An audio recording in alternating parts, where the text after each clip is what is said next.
killed everyone. But apparently, there's a lone survivor here. How surprising.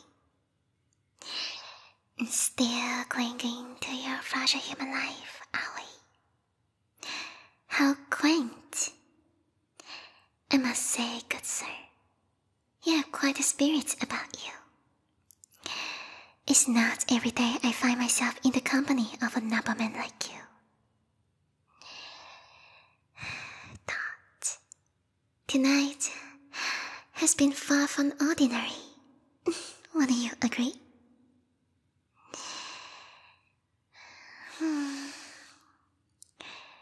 Your face is not so bad for a human though. It actually matches my taste.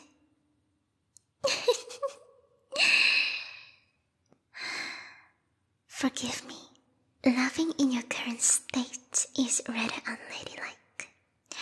How terribly rude of me. The Queen taught me better than that. I suppose I ought to apologize for my little outburst earlier. I fear I may have gone a tad bit overboard. Let's see. Now that I'm calm, what mess did I create while I was throwing a fit?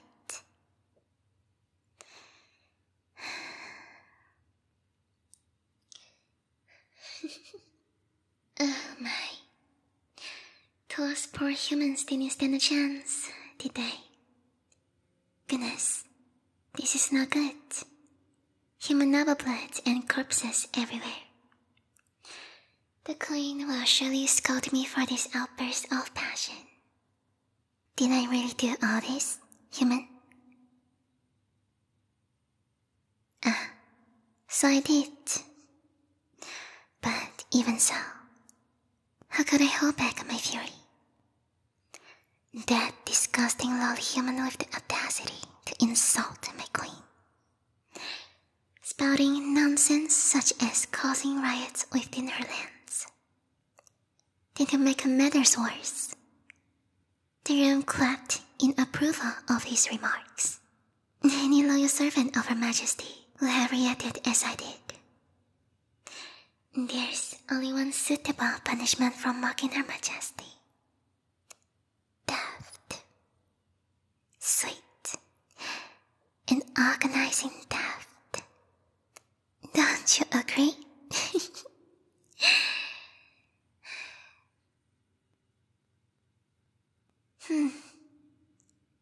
A man of few words, I see. But I can respect that. Surely though, you seem like a reasonable man. Surely you understand the thrill of tearing out the throats of those who dare to mock one you adore. Right? It felt so good to punish them. As the Queen's royal guard, it is my duty to silence such acts of vileness. But to think about the humor in it,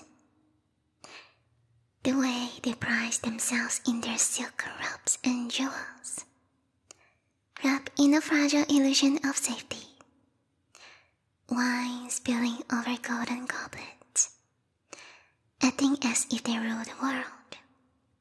And yet, none of it matter. Their riches, their fine clothes, out of it, ripped apart by me.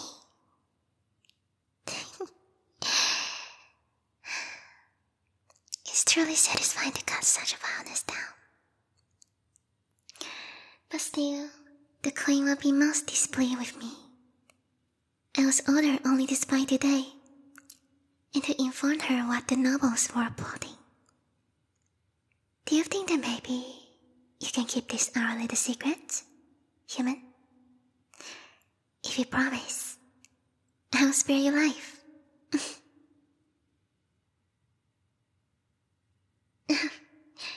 You will? How wonderful. I knew you'd be the respect. You know, I don't recall you clapping and cheering like the rest of your king did. Perhaps you are a true proper gentleman after all. A man with class. A man who actually uses his head. I quite like that about a man. Perhaps this why I spread you while I fell into a fit of blind rage. But, oh no. Look at what I've done. Even if you keep my secret, just look at me. My dress. It is utterly ruined, stained by the blood of these richest nobles. And it seems I have also torn it at the waist. This is awful. Whatever shall I do? This was a gift my dear queen gave it to me. A token of her grace. And now, it is in tatters. My dear queen, I'm so sorry. I have disgraced your precious gift. I'm unworthy to serve you in such a state. Please, don't trouble yourself with comforting me, human. I do appreciate the kindness. Truly. But only a master of the highest skill could mend such delicate, complex work. And the very creator of this gown has unfortunately passed away many years ago.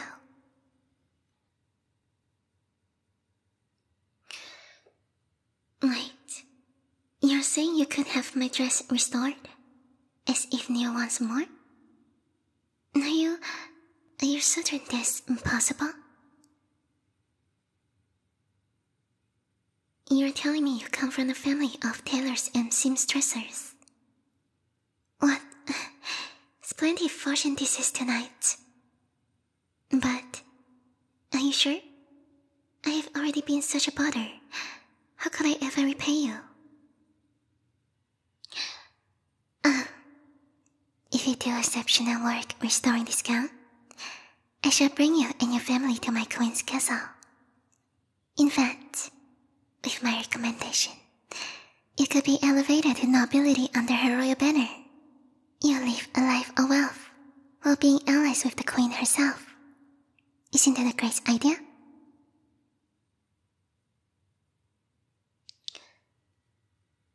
Excuse me.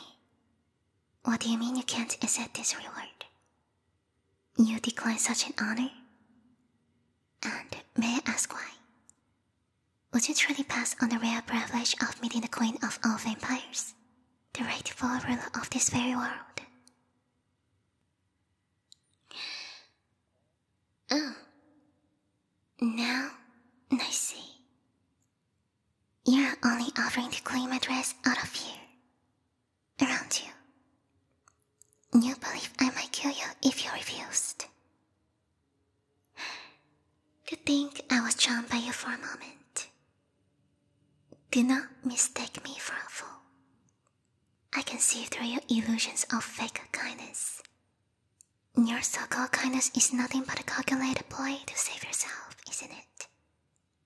To feign interest, to appeal to my empathy, hoping I might show mercy. No, disgusting. To play with a maiden's heart. I may be the queen's knight, but I am still a woman. Was I truly mistaken about your character? Are you not a proper gentleman? Well, I guess. If that's the case, I'll just have to kill you too. I shall grant you a swift and painless end. It's a small reward for not joining those foolish humans in insulting my queen. Such a shame. I do really like your face. Farewell, my dear human.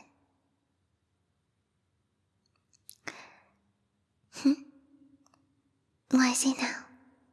Why do you ask me to wait?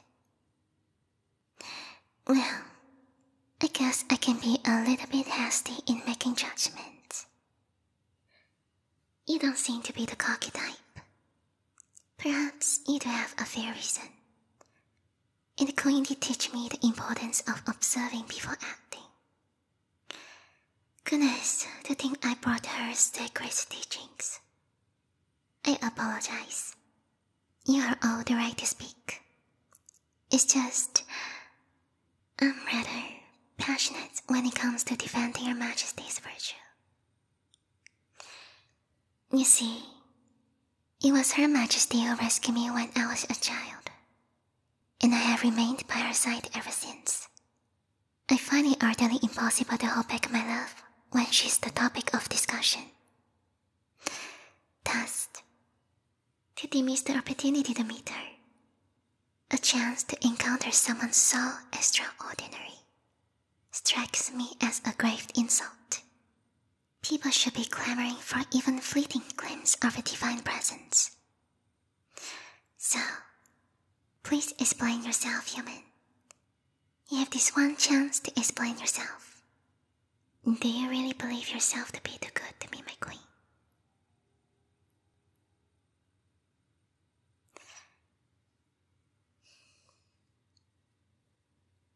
I see.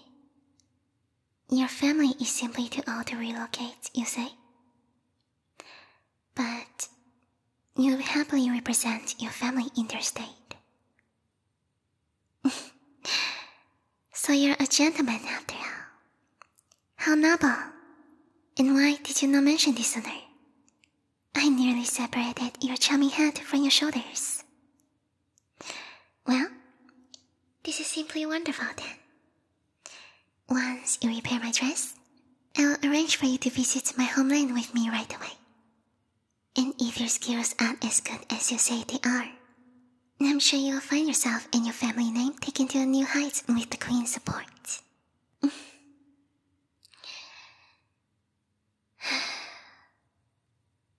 But what to do about all these dead bodies? It will be an immense burden upon my Queen if for spreading one of her loyal knights has committed such a massacre at a nobleman's party. And I suppose I shall have to set the entire estate ablaze as we depart, crafting a tale that it was the work of a dearest servant, cruelly tormented beyond reason. Yes, that narrative shall suffice.